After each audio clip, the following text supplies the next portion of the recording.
如果在法国你吃不起面包了，会有一个高贵的公主说，农民吃不起面包，那他们吃奶油蛋糕就不会饿肚子了。如果你现在收入水平很低，那么只需要把你闲置的房产租出去，或者用你的私家车拉活，就可以提高收入水平了。如果你生活在我境，就快要饿死了，皇帝会非常殷切地关心你说，怎么不喝碗肉粥啊？这个就是史上有名的何不食肉糜的皇帝，孝惠皇帝司马衷。作为我大晋开国的第二个皇帝，怎么弱智成这个样子？他爹晋武帝司马炎也算是守城之君里面还有点东西的帝王，为什么偏偏一定要立这么个傻子当皇帝？他的其他皇子都到哪儿去了？这个牵扯到一桩陈年旧案。当初老影帝司马懿篡权之后，本来是要传给大儿子司马师的。司马师自身本事也确实突出，但是司马懿太缺德，司马家的报应不断来袭。上期我们说到，在淮南二叛中，司马师的眼睛刚做完手术，眼球被文鸯夜袭给活生生吓掉了，没多久就去世了。这时候司马师48岁，并且没有亲儿子，只有一个过继的儿子。当初司马师和妻子夏侯徽伉俪情深，一口气生了5个女儿。时年24岁的夏侯元荣还没给他生出儿子，就溘然长逝。发妻的去世让司马师冷漠、阴狠、理性，开启了冷酷血腥的镇压。同时，自此之后20年，司马师再也没能生出自己的儿子，不是再没生出一个孩子。司马家的江山刚刚篡权到一半，可不能后继无人呐。眼见着司马师确实没有子嗣了，于是司马师的弟弟司马昭贡献出了自己的二儿子司马攸，过继成了司马师的孩子。记住这个司马攸，这将是后面一场滔天巨浪的导火索。但是天不遂人愿，黑天鹅事件再次爆发，司马师死在了淮南二叛中。这篡权篡到一半，怎么第2代接班人又没了？能不能直接交到第3代领导手中，就是司马师的过继之子司马攸手中？很遗憾，不可以，因为那年的司马攸只有10岁，10岁的孩子是震慑不住曹魏诸臣的，更别提后面还有更汹涌的淮南第3叛。当时政治斗争风云诡谲，瞬息万变，年幼的司马攸难以承担建国伟业的重任，于情于理必须把指挥棒交到年长一些的司马昭手里。所以只是因为司马师的意外早逝，才让司马昭捡了一个天大的便宜，匆忙间作为司马家的继承人登场了，顺利的开始执掌江山。刚上位的时候，出生在人均影帝家族的司马昭还谦虚地表示，等到司马攸稍微大一点，我就把江山还给大哥司马师司马攸一支。表演归表演，咸熙2年公元265年，司马昭晋王的爵位传给了自己的嫡长子司马炎，而没有给司马师的儿子司马攸。从现代视角出发，司马炎执掌大权并获得了晋王称号之后，似乎将王位传给大儿子司马炎也行，传给自己过继给哥哥的儿子司马攸也行，反正都是自己的孩子。但其实这个是不允许的。中国古代政治当中，宗法是一个绝对需要遵守的准则，嗣子就是嗣子，承继宗嗣，宗法身份大于血缘关系。就算司马攸的亲爹是司马昭，司马昭也不会认他。同时天下人议论起来也会说这是景王司马师的孩子。至此我们解答了第一个问题，司马昭一脉是如何在机缘巧合的情况下代替了原定接班人的司马师一直笑到了最后。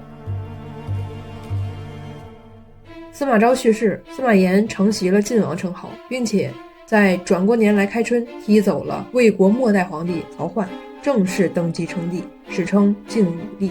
按说新生的国家建立了，蜀汉灭亡了，吴国也在准备了15年后被灭了。公元280年，统一的代晋王朝应当显示出一片欣欣向荣的开拓景象了吧？但是并没有。除了我们前几期说的那些问题，诸如意识形态沉沦、士大夫集体道德沦丧、国人充斥在中原的各个角落、人口大幅下降以外，中央又出现了完全不亚于上述几个问题的严重变故。古皇帝司马炎的皇储是个傻子。是不是我们比古人聪明，比那些晋朝正部级以上的官员都聪明呀？他们当年没看出来司马衷是个傻子，或者说看出是个傻子来，但是满朝官员都大意蒙蔽到无所谓？其实都看出来了，而且都觉得傻子接班很不妥。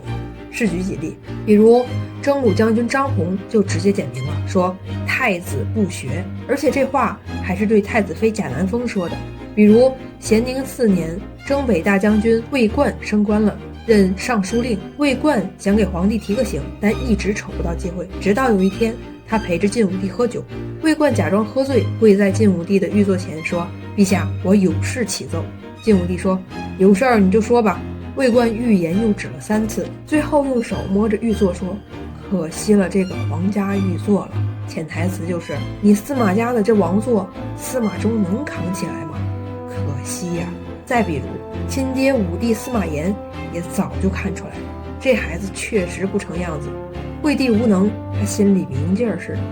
再比如朝野对司马衷的几斤几两清楚得很，直接上原文，惠帝之为太子也，朝臣贤位纯治，不能亲政事，傻不能说傻，要敬称为纯治，而且不能亲政事，朝臣们已经是很严重的措辞了。皇帝如果不能亲政事，那么皇权会跑到哪里呢？忘了东汉末年皇权不振，外戚宦官士族轮流 PK 了？忘了三国年间皇权衰弱，满地诸侯豪杰厮杀天下了？忘了曹魏年间皇帝早衰，江山被你司马家给偷到手了？怎么晋武帝还是要立司马衷呢？他的其他孩子都死绝了？其他孩子里面没有智商超过50的吗？不对呀，后面八王之乱当中，狗脑子都被打出来的楚王司马伟、长沙王司马懿、成都王司马颖，不都是司马炎的孩子吗？这几个人虽然混蛋，但是智商好像比司马衷强呀。原因很多，最关键的还是要回到宗法制。嫡长子继承制锁死了一切可以变革的渠道，晋武帝必须捏着鼻子立自己的嫡长子司马衷。如果改立其他任何一个孩子，那么就由立长变成了立贤。如果立贤，那么所有的子嗣当中没有人能贤明过景皇帝司马师的孩子司马攸。司马师在魏晋善代之际的关键作用，我们在上期已经讲过了。如果立贤，那么把江山交给贤明的司马攸没有任何问题。再说了，从根源上挖，你晋武帝一支的皇位本来就是从景皇帝手里承接的，现在还给人家也没什么大不了。如果你是晋武帝司马炎，你敢立贤吗？司马攸有多贤明呢？论个人素质，他性格平和、亲贤远佞、乐善好施，理论水平高，文章写得好。论长辈评价，老贼司马懿可是大大的喜欢，给这孩子上了一个封号武阳侯。武阳是哪里啊，同学们？那是司马懿的封地啊。司马懿老爹司马防、司马懿本人、景皇帝司马师都承袭了武阳侯，现在把这个封号传给了司马攸，态度还不够明显吗？防、懿、师、攸只有家族接班人才能封武阳侯。论在集团内部的名声，晋朝开国的那个武皇帝你知道吧？我司马攸不知道比他高到哪儿去了。论出身正统，过继之后司马攸就是景皇帝司马师的孩子了，老爹是皇帝，绝对正统，贵不可言。论个人能力，司马攸历任散骑常侍、步兵校尉，18岁开始正式带兵，军队在他手里被治理的很有一套。论人伦孝道，自己老爹去世的时候，只有10岁的司马攸表现出了极强的封建伦理观，哀动左右，大人们纷纷称赞这是个好苗子。他只有10岁呀，朋友们。论君臣忠义，司马攸表示，我的一切都是文皇帝司马昭和武皇帝司马炎给的，我封国里的那些官儿都请朝廷选定吧，我一个都不插手，全部听朝廷安排。论人文关怀，司马攸还坚持人道主义救助，属下或朝里官员病了死了，医药费、丧葬费、安家费都自掏腰包安慰，绝不麻烦朝廷。论工作理念，司马攸还改革监察管理制度，人家还号召优化政府办事流程，还弘扬大晋良好的精神文明，还别嗨了，再嗨司马炎真急眼了。一边是全方位无死角优秀好青年的皇帝司马攸，一边是蠢得冒泡的傻儿子司马衷。武帝司马炎是真的不敢随随便便皇储易位给别的孩子，必须把嫡长子继承制夯实死了。因为我是文皇帝的嫡长子，司马衷是我的嫡长子，将来司马昱也必须作为傻儿子的嫡长子继位，皇位就在我们一家传承了，你司马攸别想了。如果司马炎不选择司马衷而另立别人做太子，就改变了原则，就是说非嫡长子也可以做皇帝了，不立长就立贤。这里可不是换个儿子当继承人那么简单，很可能是换一脉。这也就是我们上期说到的，司马师一死，不光司马家再也压制不住彪悍的世家大族，还直接导致了西晋初期的政治死局。必须严防死守，禁止司马攸有任何染指帝位的可能性。立司马衷为皇太子，昭告天下，下一任接班人是我儿子司马攸，绝无可能了。给司马攸家太子太保昭告天下，司马攸只是我们家太子的老师、保姆、监护人。司马攸要做的就是尽心辅佐太子，他要是敢坚守自盗，染指皇位，那他就是大畜生，天下共击之。同时，司马衷虽然是个傻子，但是司马衷的儿子闵怀太子司马昱，那看起来可真是一副好圣孙的样子，自幼天资聪慧，颇有后来者居上的气概。司马炎看着这个小孙子，怎么看怎么喜欢，还敢放出风来说这孩子跟宣皇帝司马懿很像，是我们司马家正经的杰出人才，是有家族遗风的好儿郎。甚至司马炎还直接表态说，这孩子啊，一定能兴盛我们大晋。正因为好圣孙司马昱的杰出表现，蛮憨的司马炎内心生出了一股侥幸心理，认为即便传给傻憨憨司马衷也不怕，因为第3代接班人很棒棒。于是在这种大义又固执的作用下，在现实选择和个人情感的双重加持下，傻皇帝司马衷走上历史舞台的中心，并即将因为他的皇位展开一场风暴。然而，围绕司马衷、司马攸的崩塌还没有结果。司马炎一场突如其来的病危，让所有朝臣的野心都蠢蠢欲动起来，党争正式摆到明面上，不死不休。还没灭吴呢，齐王出阵事件将本来就拧巴的朝局再次浇上了2桶汽油。不怕死的官员天天扯着脖子要跟皇帝辩论。司马炎去世之前，重启了灭亡了500年的分封制，一大堆手握重兵、拥有财权的王爷虎视眈眈地离开了首都。三国时期地方领兵的可怕局面再次出现。外戚杨氏在权力交接的关键时刻，试图模仿一下老影帝司马懿，换个拳玩玩，意图再次颠覆江山。顶级丑女贾南风不是只会在外面偷汉子，政治手段也有一点点高超，3下5除2干掉了外戚杨氏，但是却一不小心激发了8个王爷对皇权的野心。八王之乱之前，帝国中心其实已经打成一滩浆糊了，下期我们慢慢拆分。最后总结一下，后人时常拿晋武帝选择痴呆太子来做继承人说事儿，这么重要的帝国交在一个智障手中确实是个雷。但是最核心的是，围绕司马攸而展开的一系列事件，像一个个催化剂，直接导致了西晋政治力量结构的改变。晋武帝死后仅1年，八王之乱开始爆发，西晋急速地走向灭亡。如果你是个帅哥，新的一年行走在风和日丽的首都洛阳大街上，那你就要小心了，因为皇后很有可能看上你的美貌，先把你掳到皇宫里，享用完了之后再把你杀掉，欣赏帅哥在痛苦中死去的美感。这个就是惠帝的皇后，史上有名的丑女和狠人贾南风。那么问题就随之而来了，武皇帝司马炎眼看着自己儿子是个傻子，为什么还一定要给司马衷选这么个又丑又狠的角色呢？选个贤明的不行？傻子配丑，那不一无所有了？这个跟贾家的地位有关系。贾家一门到了西晋已经是顶级勋贵，地位无可撼动。贾家发迹于80年前，建安7年2022年，袁绍的儿子袁尚勾结南匈奴抵抗曹操，掳掠河东，攻无不克，只有将义是怎么也打不下来。贼军3路并进，急攻之下，将义县令孤军难守，又恐怕城破之后被匈奴人屠杀，于是呢选择了投降。袁氏委派的河东太守把将义县令抓过去，要求向新太守磕头。将义县令不仅不磕头，还义正言辞地说，我是国家委派的干部，你就是个叛贼，哪有国家掌吏给贼人磕头的道理？河东太守因此恼怒，想要杀了他。将义老百姓听说之后，都跑到城墙上喊话，说要是杀了我们的县令，我们这群人也不活了，跟你拼了。民情汹汹，袁氏只得赦免了这个将义县令，他就是贾逵，贾南风的爷爷，贾充的父亲。这是贾逵第一次出现在史书上。在那个豪门遍地跑的时代，贾逵虽然出身贫寒，凭借自身才干受到曹操赏识，从此被曹家3代予以重用，信任有加。早年间的贾逵穷到什么程度呢？裤子都是借的别人的。后来因为德才兼备，屡有建功，逐渐走上了历史舞台。建安11年206年，以议郎的身份兼任中繇参军。建安16年211年，曹操西征马超，把最关键的弘农郡交给贾逵，贾逵任弘农太守。没过几年，贾逵升任曹操的丞相主簿。220年，曹操去世，贾逵负责护卫曹操遗体返回邺城。曹操第三子曹彰向贾逵索要魏王的玉玺，被贾逵是一通呵斥，说太子在邺城，国家有储君，先王喜寿不是你能够过问的。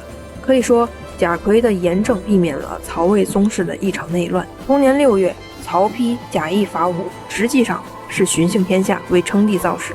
行进到黎阳县，部队过河的时候发生了骚乱，马上就要发展成为炸营的趋势。是贾逵立即行动，果敢而迅速地处理了几个带头人，才安定了部队纪律。文帝曹丕继位之后，任命贾逵为豫州刺史，主抓干部纪律。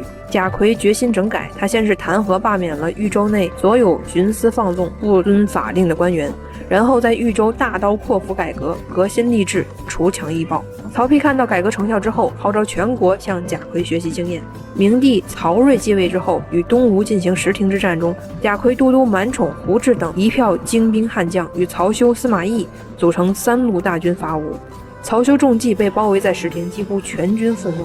是贾逵不计前嫌，带着部队星夜奔袭200里，抓到东吴俘虏兵，得知曹休快完犊子了，于是多数旗帜声势浩大，不停地敲锣打鼓，假装魏国主力来救援，并且亲自带领大队人马迎战吴军，给曹休撕开了突围的口子。在这儿必须要黑一下司马懿。曹休被包围之后，由于前线情报不明朗，于是司马懿原地驻守，按兵不动，在远离一线战场300里的地方徘徊，就等着前线出事儿，自己当盖世英雄呢。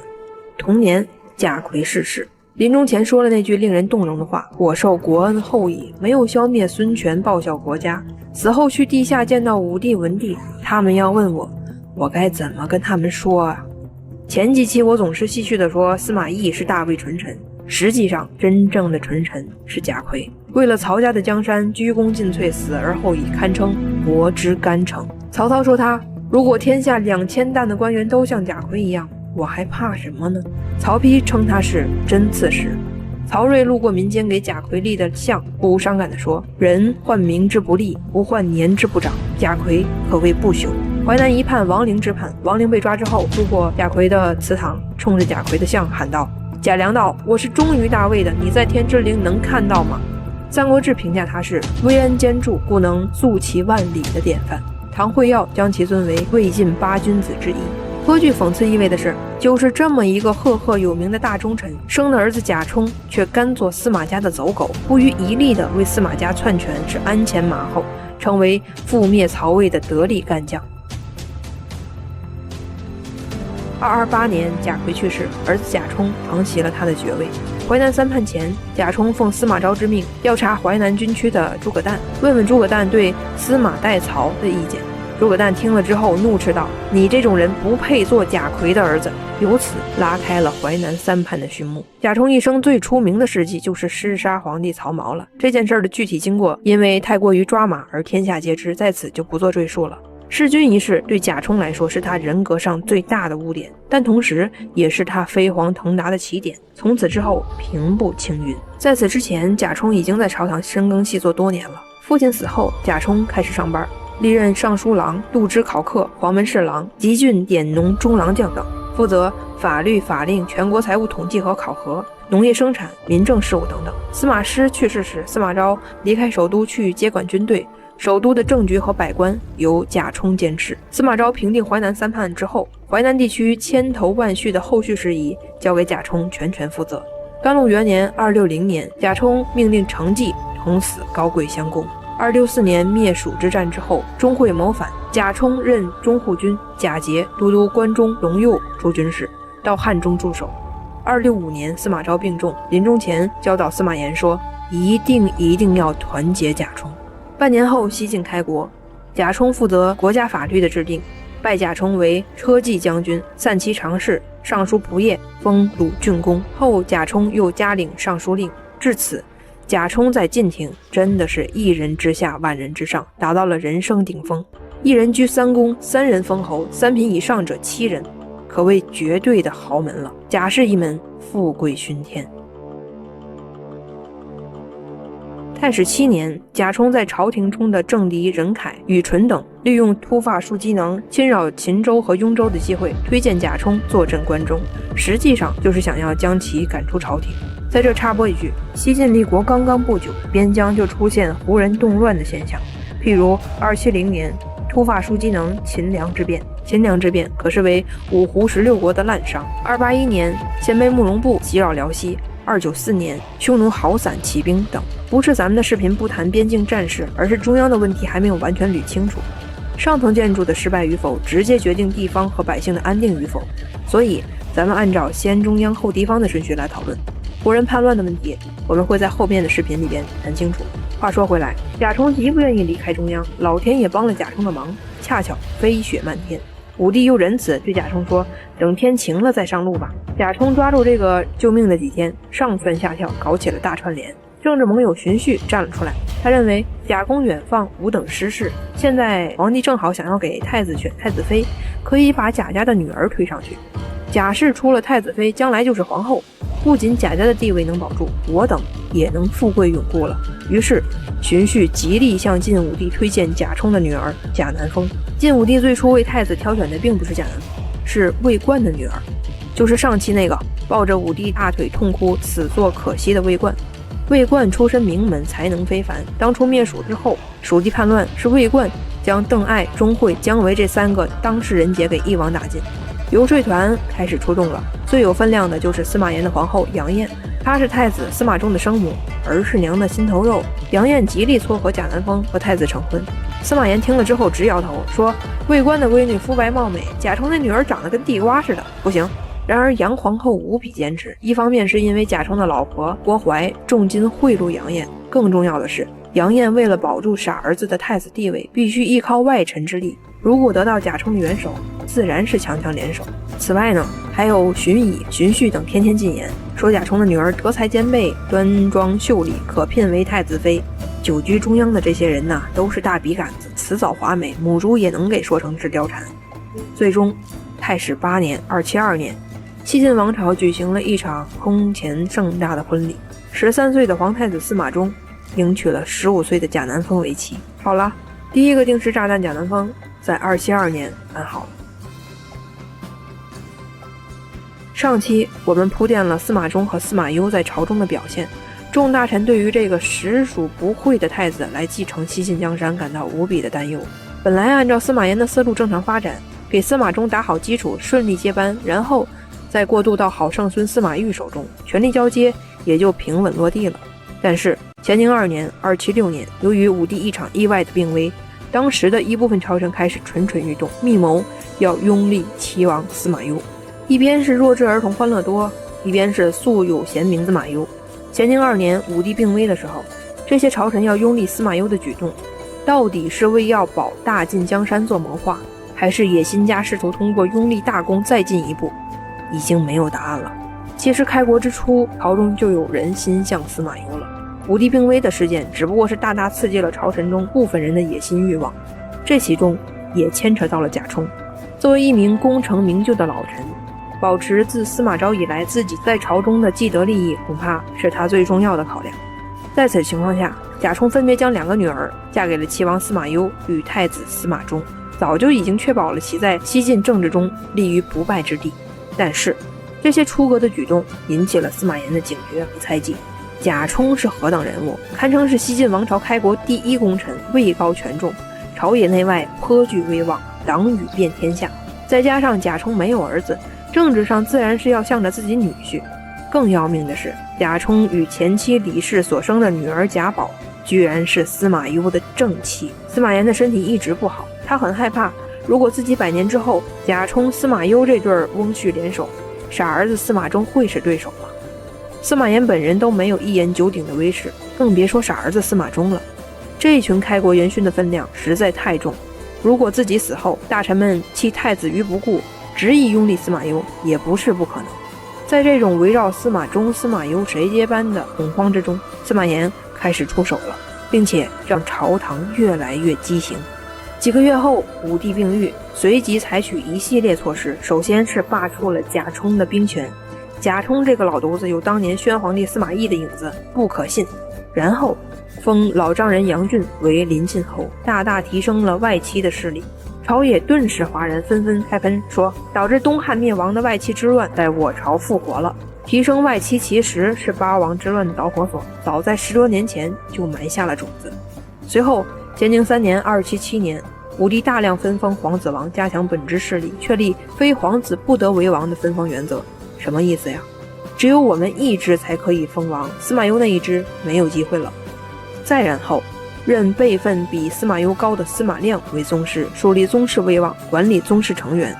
武帝的一系列措施目的都是在加强对本支，也就是司马衷的支持，削弱司马攸的影响力。现在贾充给扔到一边了，老丈人给提到重要岗位了，除了我的孩子都不能封王了，宗室由老前辈管理了，只剩下一个关键性人物需要处理，那就是皇帝司马攸。282年，司马炎任命司马攸都督青州诸军事，要求齐王司马攸马上去山东报道，远离中央，史称齐王出阵。这下可是捅了马蜂窝了，党争正式开始了。引爆西晋朝廷所有矛盾的焦点，最终都在司马炎强逼齐王司马攸出阵之国这一事件上。这一事件让所有人对司马攸的同情到达了极点，一时群情激愤，最终在西晋政坛上引起了轩然大波。齐王司马攸出阵之国引起了朝堂之上的集体抗议，演变成了公开的朝廷论战，甚至混战。宗室诸王方面以扶风王司马峻为首，无论怎么劝都劝不动武帝，最终司马峻为此气得病发身亡。大臣中以征东大将军王浑为首，一大批人不惜冒死进谏，先后上书的有李喜、杨秀、王继、项雄、宇夫、太叔广、郑默、曹植、郭仪、秦秀、刘敦、傅真。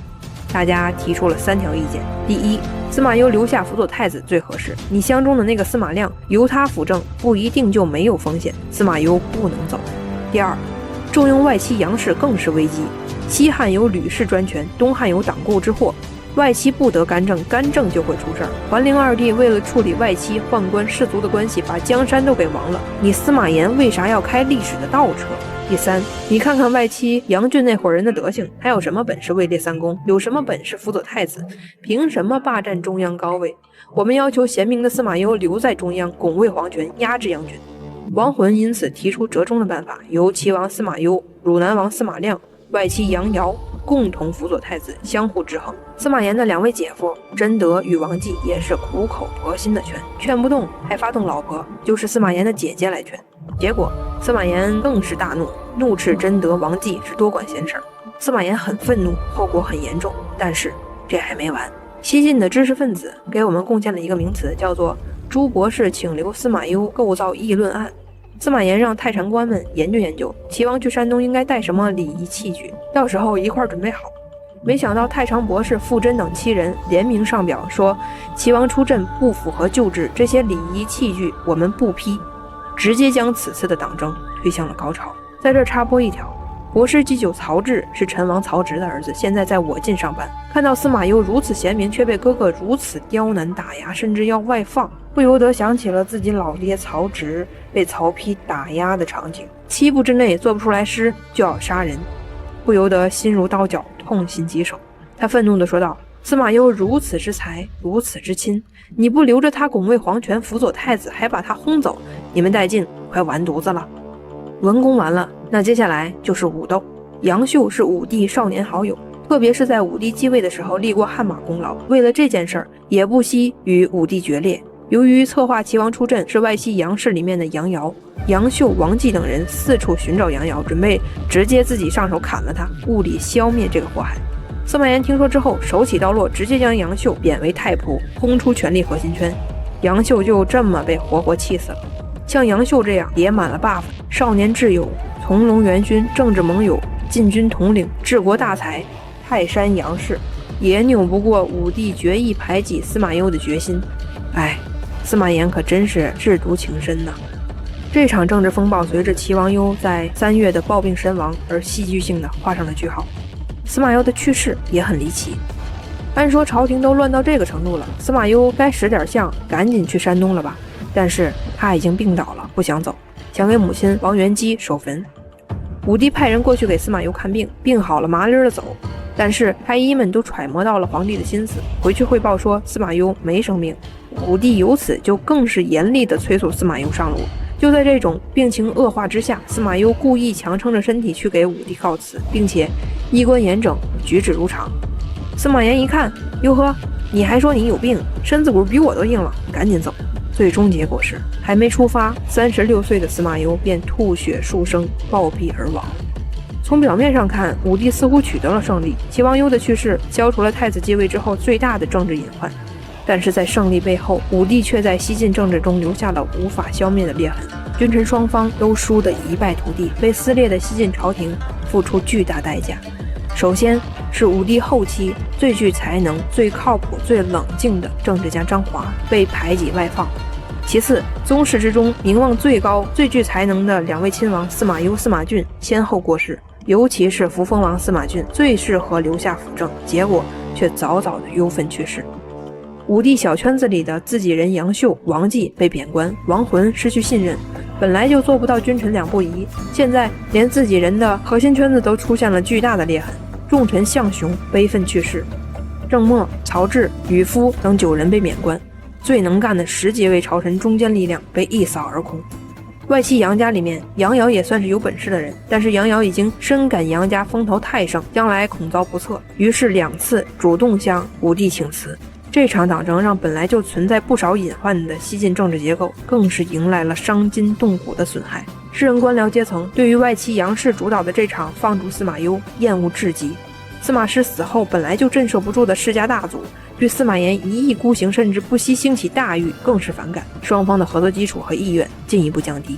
帝国付出了沉重的代价，西晋朝堂格局被打破，能用的只有志大才疏的外戚杨俊和哪儿都不过关的司马亮。司马一族最具威望的2位宗室王司马攸、司马峻先后撒手人寰，也为后来的八王之乱时司马氏的群龙无首埋下了祸根。傻儿子啊，司马衷，为了除掉你叔叔，你爹司马炎可谓是将满朝栋梁尽数拆毁。但是给你留下的都是什么人呢？外戚里面留了杨俊，是3杨里面最废物的，你爹还没死他就动了歪心思。宗室里面留下了汝南王司马亮，是又怂又贱，面对压力时一溜烟跑了，没有拱卫你，更是再后来开了八王之乱的头，更别提给你娶了个好媳妇贾南风。司马攸去世于283年，距离武皇帝司马炎去世还有7年，至此为止，西晋已经埋下了1意识形态堕落，2主体民族下降与胡人南下，3阶级固化，4德国不正与司马昭、庞之继位，5接班人弱智与妖后贾南风上位，6外戚杨氏上位，7宗室野心家司马亮上位，8齐王出阵导致骨干官僚去世或边缘化，9党争和朝廷分裂等等的 buff。 但是还没完，还有好几个更可怕的雷还没安上，这些雷会在武帝司马炎去世前安置好，并且在1年之后一起引爆，带着朱、贾、杨、司马一起完蛋，以及带着第一帝国和中华民族一起沉沦。最后来点阴质的东西，眼看着父亲司马攸不断被皇帝打压，直至一步步逼到吐血而死，司马攸年幼的儿子司马囧在内心深处种下了一颗阴霾的种子。武帝来悼念父亲的时候，司马囧对着司马炎嚎啕痛哭，控诉太医谎报了病情，害死了父亲，悲不自胜。仇恨只能用血来洗刷，他积蓄力量，隐忍不发，暗中观察。10几年后，司马囧联合成都王司马颖、河间王司马颙起兵，也参与到了八王之乱中。最终，司马囧攻入了京城，活捉了当权者司马伦。随后，他住进了当年父亲的宅邸，救齐王府，洛阳城久违了。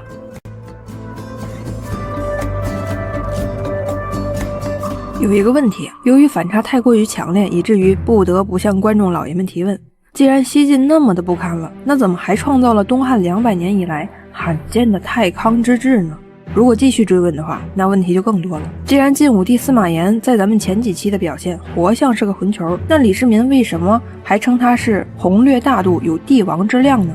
既然我晋的上层社会那么的奢靡浪费，天天嗑药裸奔，那怎么民间还是清贫富庶，甚至没有穷人呢？再然后，既然国家都和亲海晏了，那和平、富庶、平稳的殆尽，怎么就被八王之乱给一波带走了呢？到底是哪个环节出了问题呢？在武帝司马炎人生的最后10年，到底发生了什么？西晋立国之初，蜀汉虽然已经灭亡，但是吴国尚在，全国尚未实现真正的统一。早在262年，魏景元3年，还没篡位的司马家司马昭就提出了全国统一的5年计划，规划先定蜀汉，然后准备3年，水路从四川出发，陆路走淮南，水陆并进，消灭吴国。司马昭死后269年，刚刚篡位登基4年的司马炎就已经派朝廷重臣杨户坐镇荆州了，开始着手准备灭吴的准备工作。当时西晋和吴国各有一个荆州，形成南北对峙的局面。杨户到任之后，发现荆州地区的后方建设和根据地建设十分的薄弱，不仅部队方面没有形成战斗力，地方生产也没有保障，而且军民关系也很脆弱。于是呢，他上任之后主要抓的就是军地关系和后勤保障。10载，荆州地区的粮食积累了10年的使用量。272年，吴国的西陵都不禅投降晋朝，杨户迅速反应，率领5万大军围攻长江重镇江陵。没想到吴国那边反应同样是迅速，陆抗马上行动包围了不禅。此战在双方都损失兵力之后不了了之。276年，杨户上书了历史上有名的请伐吴书，认为决战时期已经到来了，建议朝廷伐吴，结果遭到太尉贾充等人的反对，再次不了了之。咸宁2年276年10月，杨户带病入朝，最后一次向朝廷汇报灭吴方案。他表示，吴主孙皓是个顶级混蛋，在他的带领下，当前时期是吴国内政最为混乱的一个阶段，而且陆抗病故了，吴国已经没有能带兵的人了，目前是最适合灭吴的时机。希望晋武帝司马炎尽快行动，等到吴国那边士卒憋不住了，干掉孙皓，换上个英明神武的人，带晋就没有机会了。临终之前，杨户举荐度支尚书杜预来接替自己的职务，并且嘱托张华一定要完成他的遗志。随后便说了那句令人无奈的千古名言：人生不如意，10之八九啊。276年，一场病危让司马炎下了灭吴的决心。司马炎病危的时候，有的朝臣意图拥立弟弟司马攸，有的朝臣是一声不吭不表态，还有的朝臣大肆串联，广布党羽。如果自己不在了，就当前朝廷这种撕裂的状况，凭借傻儿子司马衷那能力，那恐怕永远也没法实现统一。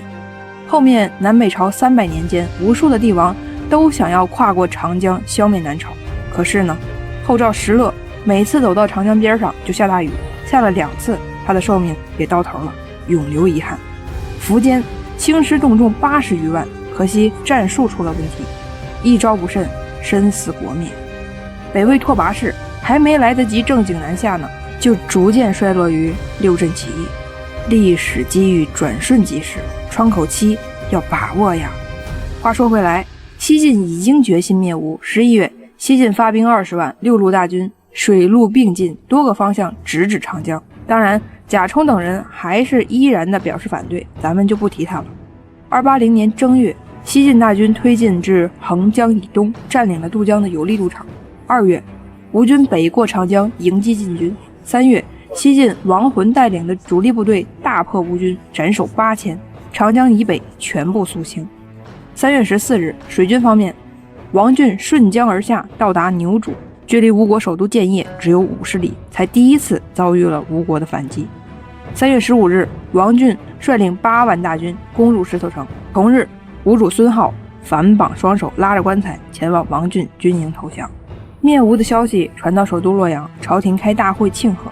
晋武帝执杯流涕，高兴地说：“这都是当年杨户留下的底子，可惜他没能亲眼看到国家统一。王浚楼船下益州，金陵王气黯然收。”波澜壮阔的三国时代由此彻底结束了。虽然我晋各方面都很拉胯，但是西晋灭吴之战自有其本身的非凡意义。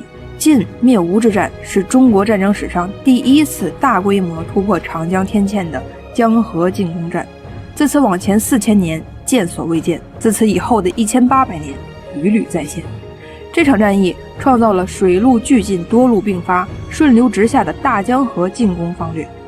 此后1800年间，北方军队南下江南都逃不过这次战役的路线图。好了，总结暂告一段落吧。华夏再次统一，283年逼死了亲弟弟司马攸之后，武帝司马炎似乎消除了所有的危机，内无政敌纷扰，出无外患战乱，中华大地上再次出现盛世的感觉。太康之治俨然成为了自东汉末年以来200年间少有的太平盛世。平吴之后不到3年时间，全国人口就增加了130多万户，出现了太康繁荣的景象，民间生活富足，老百姓安居乐业。此外，太康文学名噪一时，一左二路三都赋一时间洛阳纸贵。怎么看都像是一个伟大的时代到来了呀，怎么后面的剧本就变成了八王之乱和五胡乱华了呢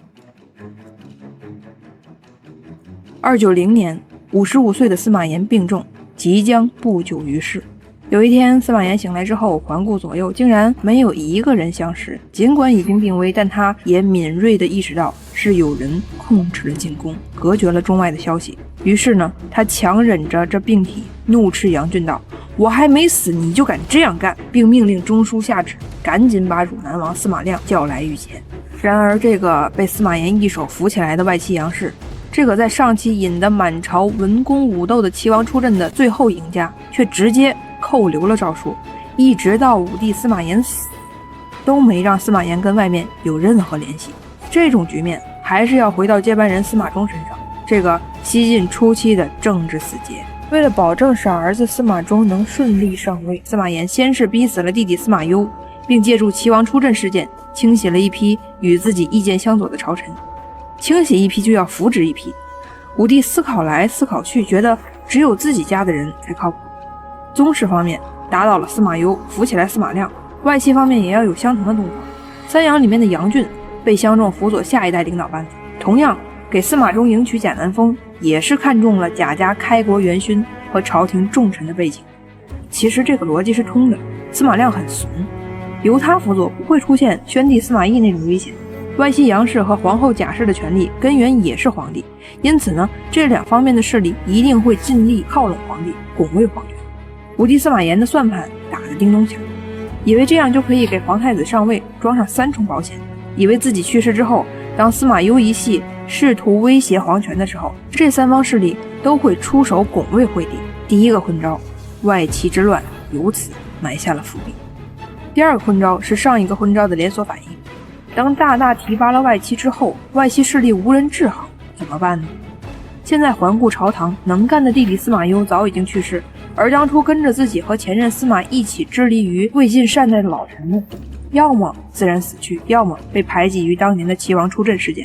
一句话，干臣已经凋零殆尽，无人可用了。而就在这种情况下，尤其是到了晋武帝晚年，他发现西晋开国功臣的相继凋零，致使朝中大权落入国丈杨俊手中。杨氏任人唯亲，权势滔天，号称三杨。前几期总有小伙伴们困惑，为什么不能直接杀了司马衷，让自己别的嫡子接班？其实很无奈。咱且不说虎毒不食子，就算武帝能下这个决心废了司马衷，但是为了司马衷能上位，司马炎已经把贾家、杨家和太子深度绑定了。如果真的要换太子，外戚答应吗？贾氏答应吗？已经打倒了那么多人，难道还要把仅存的甘愿俯首圣命的贾杨也打倒吗？关键是打得倒吗？杨氏走到这个地位已经换不下去了，打不倒只能再扶植一排，唯一还能抗衡权臣贾杨的只有皇室了。于是晋武帝忘记了西汉七国之乱的教训，忘记了东汉郡守领兵的可怕后果，开始大肆分封宗室王，并允许他们带兵，并给他们假节，并把他们放回了地方，恶魔就由此放了出来。本来西晋诸王都很不愿意去地方，而是留恋洛阳，因为只有在中央担任要职才能够分享政治权力。现在好了，太康10年司马炎病逝前的这场大分封，诸王在名义上、在实力上、在军事上、在制度上都有了割据一方的资本。司马炎的算盘依旧打得叮当响，以为将司马衷的各个兄弟都给予兵权政权，让他们拥有强大的实力，那他们在拱卫司马衷的时候也就更有力了。重启分封制是第二个昏招。然而在此之前，帝国灭吴一统天下之后，司马炎做出了一个令人窒息的决策，罢州郡兵。或许是作为汉末混战的亲历者而心有余悸，或许是天下混一之后无需再维持强大的军备，又或许是国防导致的经济压力太大。总之，晋武帝司马炎下令罢免州郡兵马，把多余的劳动力投入到恢复经济中去。罢兵之后的西晋地方，大郡有部队100人，小郡50人。当然，处于帝国西南边境，还是需要保持一些兵力，例如胶州还保持了庞大的2000兵。地方部队虽然缩减成100人了，可是诸王还是有自己的直辖部队啊，是多少呢？西晋开国时兑现的分红，按照5等爵制，给各诸侯王安排封国和待遇。大国的诸侯王有兵5000人，小国1500人。现在可以回顾这谜一样的操作了。首先，在开国的时候，各诸侯王有自己的亲兵1000到5000不等。随后，司马炎下令罢去了在地方的军事自主权，只保留数百人的地方部队。最后，武帝临终前又大肆分封诸王，假节且统领各州军事。各诸侯王带着自己的亲兵，浩浩荡荡地奔向了几乎是没有任何抵抗力量的地方。请问，这跟东汉末年各个郡守州牧自己招兵横行天下有什么区别呀？请问，面对诸王出阁的举动，地方政府和长官又无兵权，又要受到诸王节制，谁去监督各诸侯王的不法行径呢？州郡罢兵，这是第3个昏招。至于第4个昏招，要比前面3个还令人窒息。一句话就是无节制的大规模接纳胡人移民。鉴于篇幅的原因，咱们就直接上数据吧，越看越令人心惊。武帝登基的时候，匈奴2万人内附。咸宁2年2月，东夷8国归化；7月，东夷17国内附，鲜卑9000人来降。咸宁3年，五胡、鲜卑、匈奴等举族内附。咸宁4年，东夷9国内附。太康2年6月，东夷5国内附。太康3年9月，东夷29国归化。太康6年4月，参黎4000余人内附。太康8年8月，东夷2国内附。太康9年9月，东夷7国内附。太康10年5月，慕容伟投降，东夷11国内附。12月，西南地区的鲁西科率领男女10万来降。好了，现在又有另外4个 buff 摆在咱们大晋面前了：外戚权重，诸王分封，州郡罢兵和胡人内附。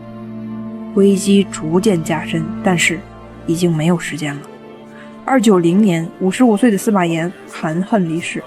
调整来调整去，对于太子司马衷来说，这个平衡了一辈子的羊车父皇，留给他一个巨大的烂摊子。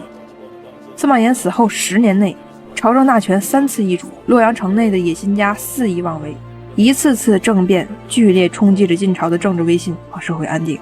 外戚杨俊首先乱政，紧接着是贾后擅权，随后便是赵王伦上台。西晋在他死后迎接的并不是新的秩序，而是冲突的全面扩大。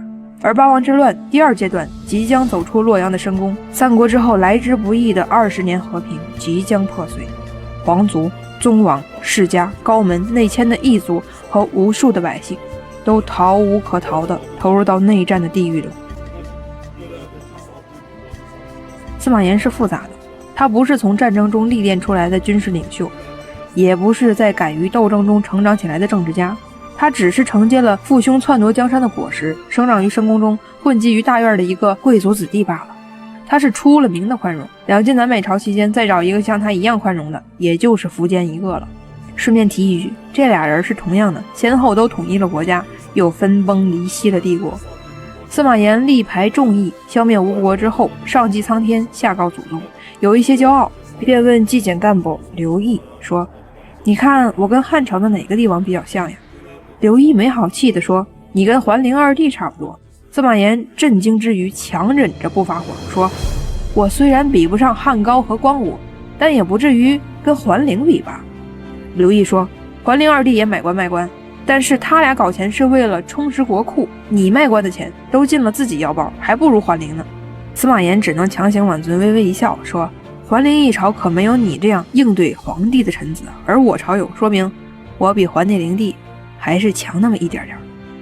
他还是我晋第1诸葛粉。”对于这个敌对国家的丞相，司马炎也是大加推崇，曾经满含遗憾地说：“如果能得到诸葛亮的辅佐，我今天一定能创造出更大的功业吧。他还下令让陈寿、荀旭等人去搜集整理诸葛亮的文章作品、公文、材料等等，编纂成《诸葛事集》。书成之后，爱不释手，如获至宝。他还在军队当中大力推广诸葛亮的治军方略和战术方法，并亲自安排干部成立专班，把诸葛亮的军事思想进行理论化的推广和实践。他还给邓艾平了反。当年邓艾灭蜀入成都之后，居功自傲，喜欢托大，搞得自己好像真的是首都来的大院子弟一样，然后就留下了口实，被真正的大院子弟钟会阴了一道，扔到囚车里，后来死于乱军之中了。虽然邓艾是父亲司马昭下令抓的，但在太史9年，司马炎还是下诏给邓艾平反，并表示了同情。对待另一个敌国的君主，司马炎也没表现出颐指气使。司马炎与王继下棋的时候，王继把腿伸到桌子下面，有些无礼。司马炎倒是觉得无所谓，问了在一旁的孙皓一个问题：你在吴国的时候，为什么那么喜欢泼人的脸呢？结果孙皓像吃了枪药一样说：您脾气好呗，要是我像王继这样在君王面前无礼的，我早给他剥下来了。司马炎微微一笑，孙皓亡国之君，浑身上下也就剩嘴硬了，也没跟他较劲。他对自己的家人，除了弟弟司马攸之外更是格外宽纵。贾南风性情酷虐，他一直没能够怀上司马衷的子嗣，却因为嫉妒别的妃子怀孕，亲手用几次向孕妇，婴儿随着手起一同落地。司马炎知道之后雷霆震怒，这儿等着抱孙子，没想到孙子让贾南风给送到地府了，于是想要废了贾南风太子妃之位，却在杨瑶、荀旭朝中一众大臣的劝导之下草草收尾，当作无事发生。他还对愈演愈烈的党争始终保持着克制。尽管上期我们在齐王出阵事件中列举了一大批被免的朝廷重臣，但司马炎的确实从来没有直接下令杀人，最多也就是个免官。如果这种汹涌的党争情况发生在汉武，那估计早就死了几万人了。参见巫蛊之祸，连丞相都杀了3、4个了。如果这种事儿发生在魏武，那曹操眼皮都不抬一下就给你砍了，完事儿了还要写文章骂你。参见孔融事件。李世民说司马炎宽仁，也确实没有妄言。他在言论管制上也比较宽松，民间有人跑到大马路上骂他，有关部门按照规定要给这人砍头，司马炎竟然出手保下，还自谦地说是自己品行不行，所以老百姓才骂，颇有一番黑色幽默的意味。更别提我们在第1期说到的意识形态管控，高层喜欢斗富，司马炎不仅没有制止，反而与民同乐，参与其中。然而宽仁不仅没让他得到像汉文帝那样宽简待民的美称，反而是他助纣为虐的毒药。武帝司马炎也试图解决一些问题，但他总是在问题的边缘徘徊，发现了矛盾的根源却不去解决，而是围绕矛盾造成的结果缝缝补补。例如面对大地主大贵族把持官位，司马炎特地在9品中正制里设立了韩素一科，即经过认定之后，寒门子弟可以被认定为2品高官，试图让下层人士走到高位。在这补充一下，1品几乎无人认定，是虚位，2品已经是最高级了。但实际上呢，各级中正根本就是应付差事，懒得考核，直接判定这些寒门为下品，只配从8品小官做起。可怜这些寒士拖拖一生也赶不到大士族刚参加工作时的岗位级别。又比如前面怒斥司马炎的刘毅也曾经上书指出9品中正制的弊端，希望对此制度进行改革，抑制阶级固化的趋势。司马炎呢表示非常认可，把刘毅叫过来，又是进行专项汇报，又是让刘毅与魏冠调研以前乡议制度是怎么选拔人才的。然而最终呢，帝竟不施行，不了了之了。再比如灭吴之后，西晋又开始新一轮的祖传党争，王浑和王浚争功。王浑是高门圈的自己人，是太原王氏，父亲位列3公，妻子是钟繇的曾孙女，儿子迎娶了晋武帝的妹妹，是我们大晋根正苗红的大院子弟。由于是王浚攻入石头，接受了吴主的投降，抢了大功，于是在灭吴之战之后控告问责王浚不听从指挥。而王浚呢，虽然史书上也说他是出身世家，但他的履历却是从地方小官一步一步做起，要不是前任伐吴总指挥杨护护眼识珠多加提拔，王浚估计就要在地方蹉跎终生了。王浚面对控告则表示，战况紧急，部队行军过程当中没有收到亡魂节制的命令，因此无法听从指挥。这件事情经过有关部门研讨判定之后，一致认为王俊有罪。不仅如此，洛阳官场还对王俊开始了集体讨伐，试图利用司法程序直接把王俊给杀了。然后王浑又指示周俊上表说，在灭吴过程中，王俊私自扣留了很多的无功珍宝，有贪污腐败行为。再然后有关部门又检举说，王俊在战斗中烧了135艘战船，这是破坏装备、浪费物资，建议直接抓了下狱。还没完，等到战争中的遗留问题都解决了，王俊升任辅国大将军。这时候有关部门又跳出来说，辅国级别很低，不能配备参谋人员和相关公务用车，要求武帝把王俊的待遇都给砍了。最后武帝实在没有办法，答复百官说，辅国大将军确实没有相关待遇，你们是对的，你们赢了。然后下旨以天子个人的名义赏赐给王俊配备参谋和公务车的待遇，算是最终把这件事儿给调和了。回忆二王争功事件，洛阳有关部门对王俊的打压和厚此薄彼几乎到了不加掩饰的地步。王浑示意下，各部门之间的党同伐异昭然若揭。然而武帝不去解决党内有派的问题，不去统一思想、团结一致、凝心聚力，反而呢试图通过平衡斗争的结果来使双方都满意，对朝堂不公和派系倾轧选择避而不谈，视而不见。结果呢，平衡来平衡去，王浑去见王俊的时候，王俊要在家里安排警卫防备才敢见。前夕至此，司马炎的平衡起了作用了吗？王浑、王俊二人将相和了吗？由于江山不是打下来的，导致晋朝的皇权极其衰弱。司马炎的人数恐怕不只是因为他贵族温和的气质，更多的是无奈之举。司马家本不是东汉时期的经学世家，更不是西汉元勋的后人。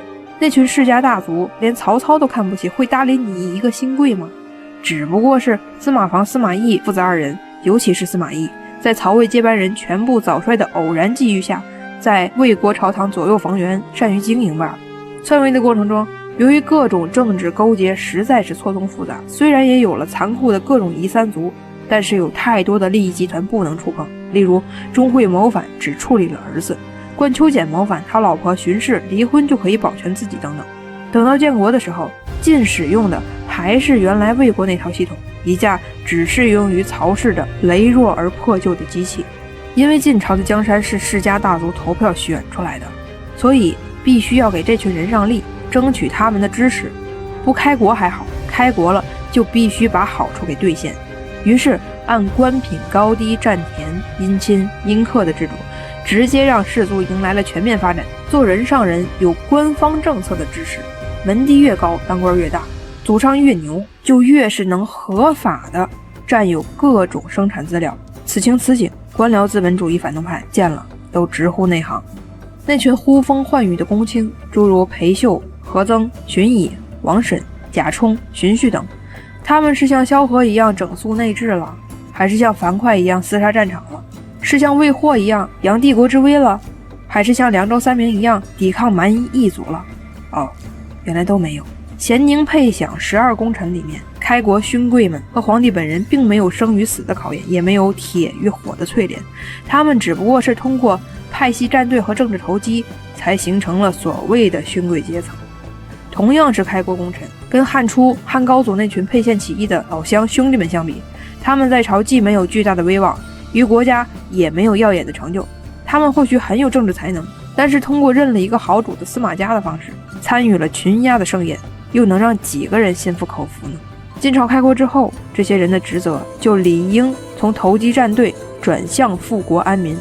但是很遗憾，他们的智慧没有经过残酷的考验，他们的意志没有战火的洗礼，他们的品德没有生死的涤荡，他们窃喜着坐上公卿高位，又昏昏然走向堕落。八王之乱前，整个晋朝在各方面的改革颇多，却都是苟且应付之事，改革力度极其浅显，胡人问题、党争问题、土地兼并问题都出台了一大堆政策，可是没有一个是真正去解决问题的。各项改革当中，晋朝尤其不敢去触碰任何一个王朝发展到后期最关键、最致命的问题之一——阶级固化。当年曹丕接纳九品中正制以后，阶级固化现象本来就已经有所明显。晋朝的建立不仅没能解决这些问题，反而因为对士族的让利、妥协和赎买，把正在固化阶级、剥削人民、挥霍国帑的那批人推到了更高位，天天没正事儿就是斗富、吸毒、杀人。回想40年前，有谁敢在曹操面前炫耀富贵、大谈特谈奢靡享受呀？当年粮食减产，曹操颁布禁酒令，孔融因此唧唧歪歪表示反对，就已经让曹老板动了杀心。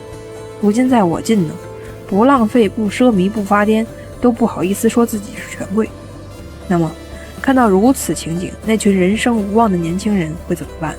眼见着这辈子无论怎样优秀、怎样奋斗，都达不到父辈、祖辈他们年轻时通过努力理应实现的成就，该怎么办呢？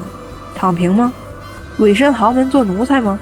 还是变成一个个嗜血的恶魔，怂恿着年轻的王爷攻入京城，砸烂那群装神弄鬼的王侯公卿呢？